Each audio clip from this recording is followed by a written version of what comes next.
E nossa história não estará pelo avesso assim, sem final feliz.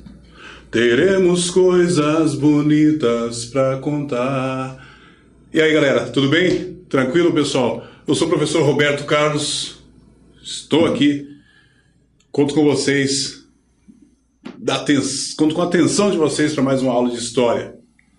Abordaremos hoje, então, o período joanino. Veremos o porquê desse nome, Dom João VI.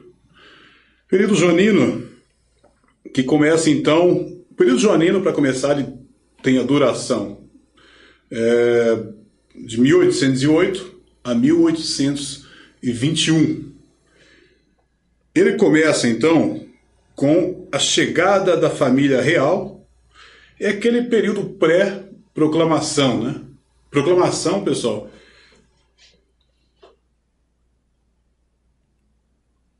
da independência.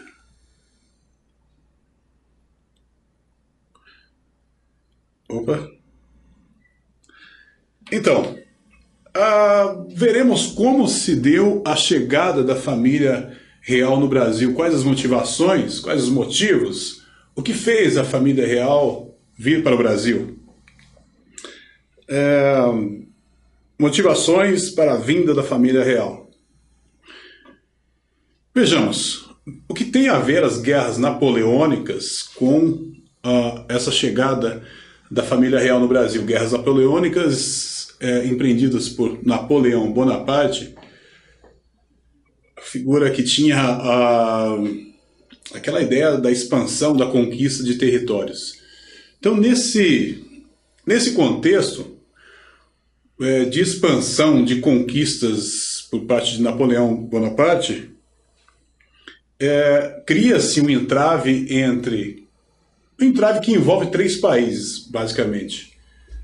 França, né, na figura representada, né, por Napoleão Bonaparte, Portugal e Inglaterra.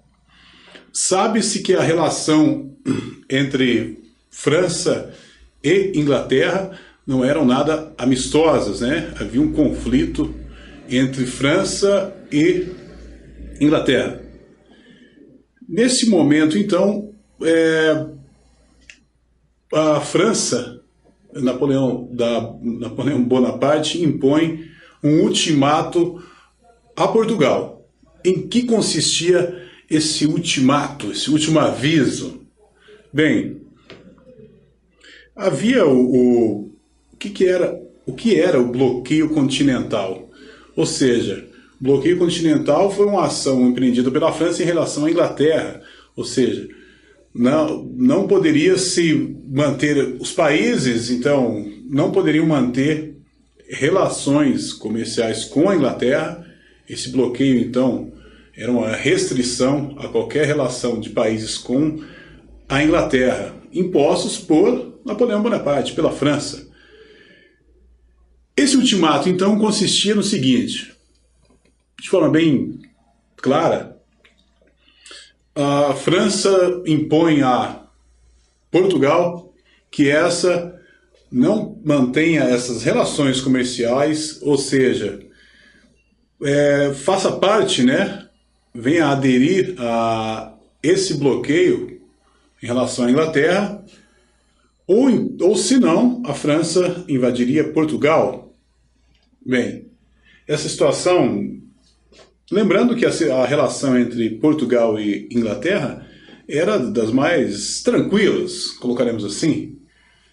Enquanto isso, qual o posicionamento de Portugal? Caso Portugal aderisse a esse bloqueio, o que poderia haver de consequências? Bem, havia a possibilidade de Portugal aderindo a esse bloqueio à Inglaterra, de que a Inglaterra invadisse o Brasil. Ou seja, imagine a condição de Portugal. Se eu cedo ao bloqueio, a Inglaterra invade o território, nossa colônia brasileira.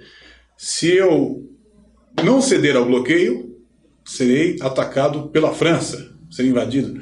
Lembrando que Portugal não exercia, não dispunha de muita resistência para poder conter essa invasão, esse ataque francês.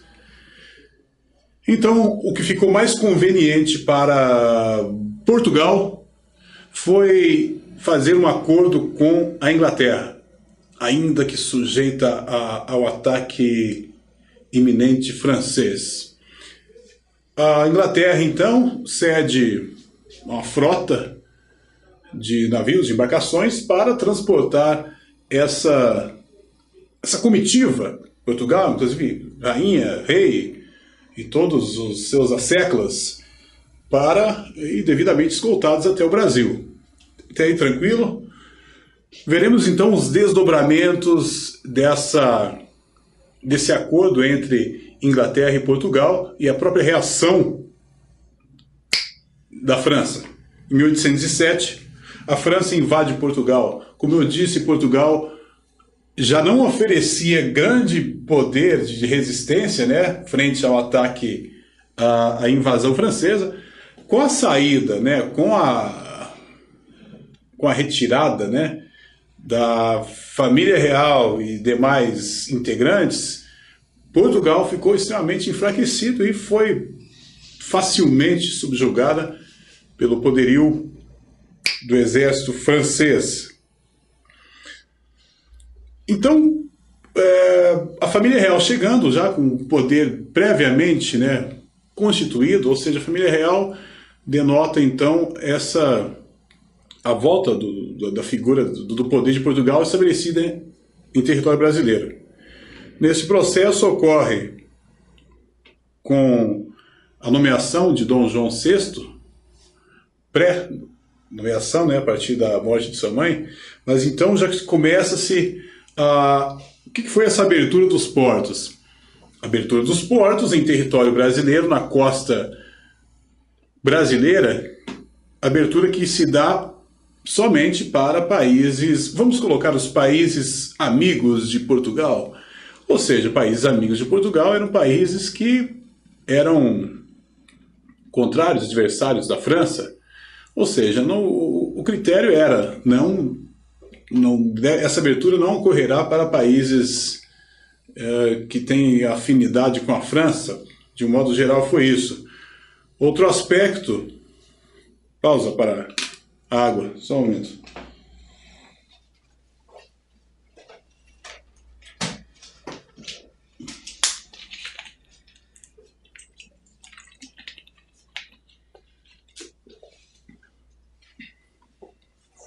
Então, essa abertura dos portos foi importante, já que, logicamente, a gente está pensando aqui o quê? Bem, a Inglaterra foi tão benevolente assim, que relação foi essa com Portugal? Nós escutaremos a família real e tudo bem? Bem, não exatamente, né?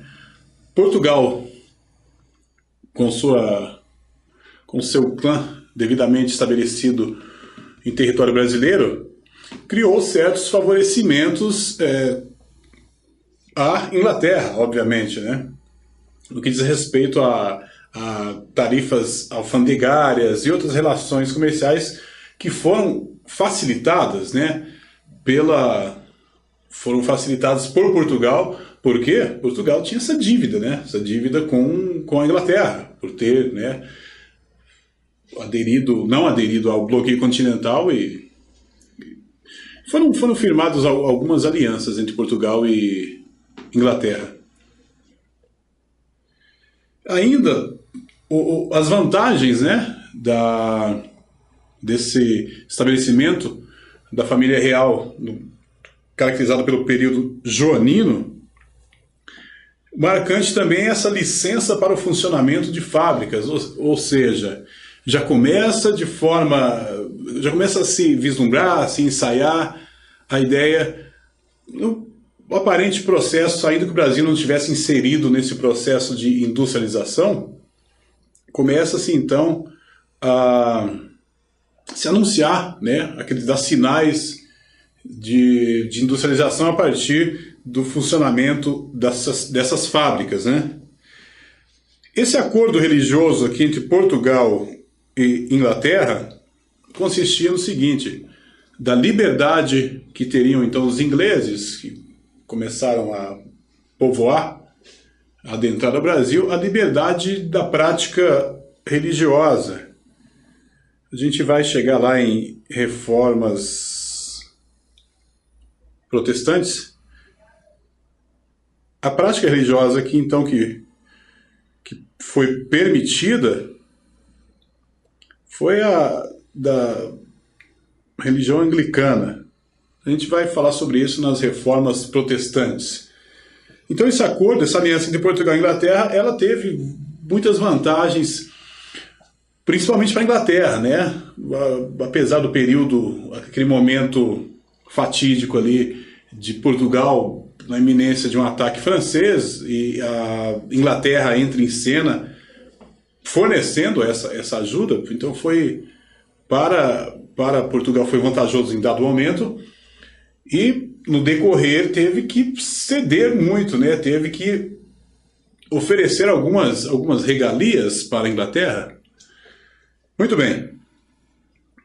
Outro processo importante foi já de centralização do Rio de Janeiro. Você se lembra lá, anterior ao Rio de Janeiro, a capital do Brasil era Salvador, né? Então, nesse processo, no século XVIII, é mudada a capital para o Rio de Janeiro, mas ganha muito mais força nesse período joanino. O Rio de Janeiro, então, se condiciona, né, como centro administrativo do país, por assim dizer. Foi um dos processos, uma das consequências mais marcantes, né, do período joanino. Bem, com o falecimento da mãe de Dom João, então, Dom João é coroado, obviamente, né, por aquele processo de monarquia hereditária, algo nesse sentido. A coroação de Dom João VI, então, consolida o poder joanino, né, a ideia de Dom João. Nós temos também aqui, nesse período, a introdução cultural. O que foi essa introdução cultural?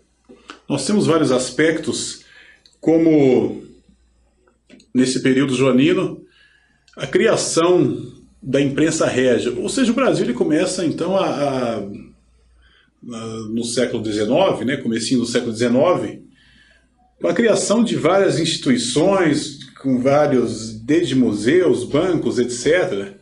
O aspecto cultural também tratado, como eu disse, a despeito da importância do aspecto econômico, é importante trazer nessas aulas de como se constituiu o aspecto econômico, o aspecto cultural, né, obviamente.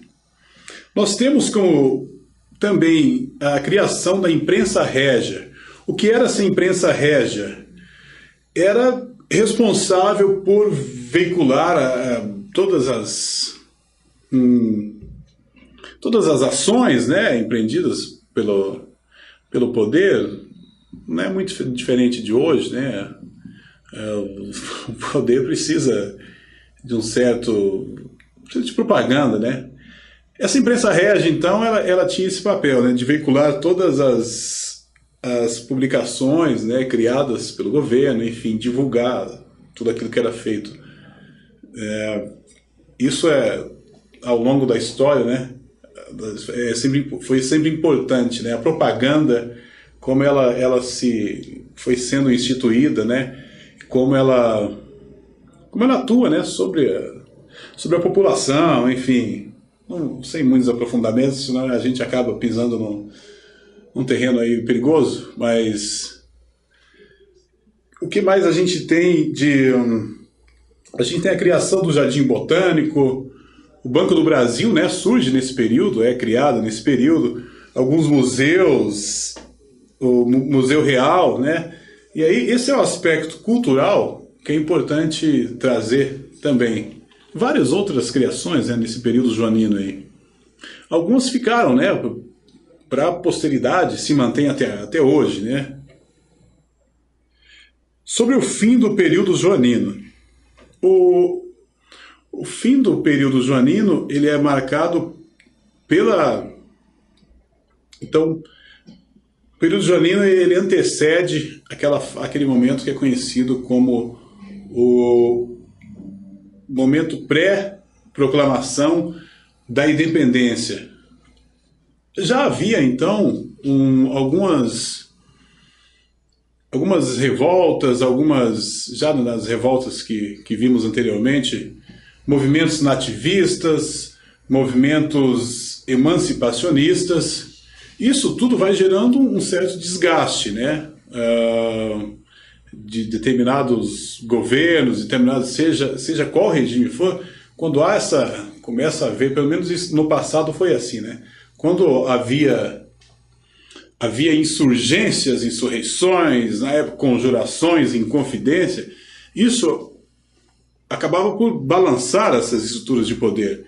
Então, aconteceu mesmo no período joanino, ainda que tenhamos, como nós vimos aqui, tenhamos alguns ganhos, né, de ordem econômica, de ordem cultural principalmente, nesse período, mas nesse processo evolutivo, no que diz respeito à própria sociedade, né, ela vai, ao longo do tempo, a sociedade, alguns grupos sociais vão se esclarecendo, né, se tornando um pouquinho mais, tendo uma visão um pouquinho mais ampla, né, dessa estrutura, de como funciona o poder e a sua relação com a população. Temos, então, nesse processo, alguns momentos que exigem mudança, né? Bem, isso dos séculos anteriores, né? Atualmente é difícil de identificar isso, mas também não vou pisar nesse terreno que é complicadíssimo, né? Ainda que voltaremos, vai ser inevitável, né, que a gente, como traremos Nova República, etc., a gente vai falar de algumas atualidades aí, né? Mas é isso. Então, os aspectos importantes do período joanino, religiosos, né, trouxemos nessa aula, aquele processo lá de abertura dos portos, do pós-bloqueio continental.